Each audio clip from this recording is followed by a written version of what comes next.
चलिए दोस्तों बात करते हैं एक और नई क्वेश्चन के बारे में। इस क्वेश्चन में एग्जामिनर ने कहा दो प्रकृति संख्याओं का योग और उनका एलसीएम का अनुपात 7:12 है।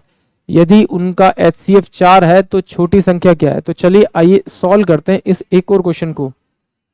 देखिए अगर आपका बेसिक क्लियर है तो आप इस क्वेश्चन को छुएंगे भी नहीं और आपका आंसर निकल जाए। कैसे रहा देखिए, मुझे मालूम है उन दोनों संख्याओं का सम दे रखा है उसने 7 और उनका जो एलसीएम दे रखा है, एलसीएम क्या होता है, एचसीएफ इंटू में एलसीएम इंटू में एचसीएफ बराबर में होता है ए इंटू बी, दोनों नंबर का मल्टीप्लाई। तो इसका मतलब ये दो नंबर का सम दे रखा है, तो इसको मैं 3 प्लस का अगर मैं 4 लिखूं तो क्या ही मेरे पास 7 आएगा, बिल्कुल को प्राइम नंबर, और इन्हीं दोनों को मल्टीप्लाई करने पे क्या मेरा 12 आ रहा है, बिल्कुल आ रहा है। तो इसका मतलब एक नंबर तो मेरे पास 3 है, दूसरा नंबर मेरे पास 4 है, बट ये नंबर प्रॉपर कब होगा, जब इसे एचसीएफ से मल्टीप्लाई करूंगा। तो ये कितना होगा, 4 3 12, और ये कितना होगा आपका 16, यानी कि ऑप्शन जो सी होगा वो इस क्वेश्चन के लिए करेक्ट होगा। अब इसे एक बार डिटेल समझते हैं एक्चुअली क्या किया है।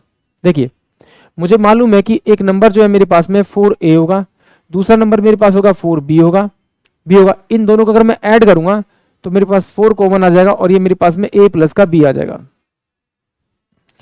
अब जो मेरे पास में नंबर होता है मेरे पास में a इंटू में b, वो बराबर होता है आपका एलसीएम इंटू में एचसीएफ के बराबर होता है।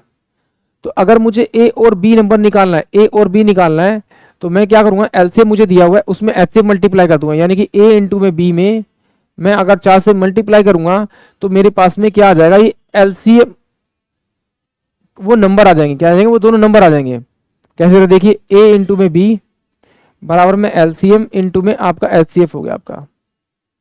अब a और b मुझे दो नंबर निकालने, एलसीएम मुझे क्या दे रखा है एग्जामिनर ने, एलसीएम दे रखा है मुझे आपका 12 और एचसीएफ कितना दे रखा है मुझे आपका 4। तो ये वही नंबर तो हो गया, यानी कि एलसीएम में अगर एचसीएफ मल्टीप्लाई करूंगा मैं तो मेरे पास में वो नंबर के बराबर आ जाएगा।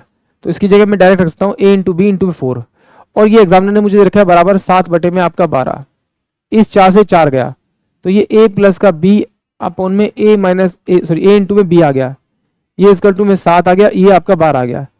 तो अब मुझे a की जगह ऐसी वैल्यू रखनी, b की जगह ऐसी वैल्यू रखनी, जिन दोनों को जोड़ूं तो मेरे पास 7 के बराबर है।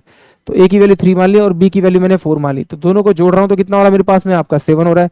a की वैल्यू 3 है और b की वैल्यू 4 है, दोनों को मल्टीप्लाई 12 आ रहा है, यानी कि ऑप्शन सी जो है वो इस क्वेश्चन के लिए करेक्ट है। आई होप आप सभी क्वेश्चन समझ में आया होगा।